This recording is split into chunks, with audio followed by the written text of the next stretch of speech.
Après l'élimination en Ligue des Champions, Rennes a enchaîné 7 matchs sans défaite, 5 victoires et 2 nuls. C'est la meilleure série en cours en Ligue 1 Uber Eats. Les Bretons sont 5e à 6 points des Dogs qui occupent la 2e place. Au match aller, c'était une rencontre très disputée et engagée. Un carton rouge de chaque côté, un but partout au final. Ce match nul n'arrangerait pour l'heure aucune des deux équipes puisque Rennes veut se rapprocher du podium et les Lillois de Christophe Galtier veulent eux rester au contact du leader, le PSG, et qui possède 3 points d'avance après son succès contre Montpellier en ouverture de cette 21e journée. La première opportunité elle est pour les Rennais avec cette frappe légèrement détournée et captée sans problème par Mike Maignan. Réaction des Dogs avec cette frappe de Jonathan David qui ne croise pas suffisamment pour tromper Romain Salin. Le corner à suivre avec Salin qui renvoie, mais c'est directement sur Jonathan David et qui ouvre le score. Deuxième but en 2 matchs pour Jonathan David.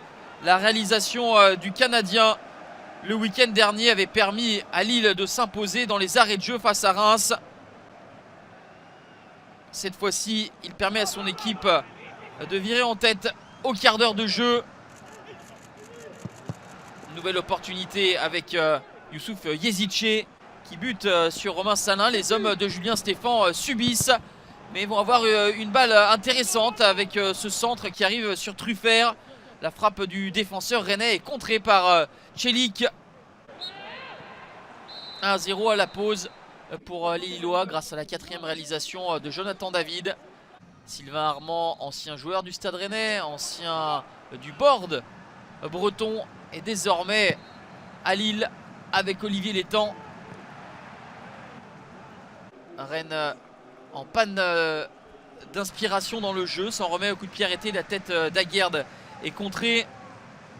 Lille n'a pas énormément d'opportunités et essaye de se mettre à l'abri par des projections tranchantes.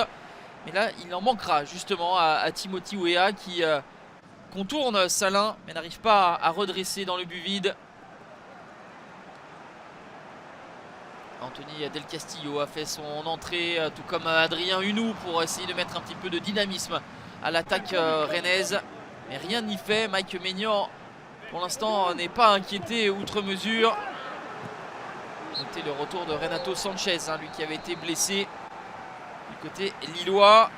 Le LOSC s'impose 1-0 et revient à hauteur du PSG. Les Rennais, sans grande imagination, sont battus pour la première fois depuis 7 matchs et vont tenter de rebondir à Marseille lors de la prochaine journée.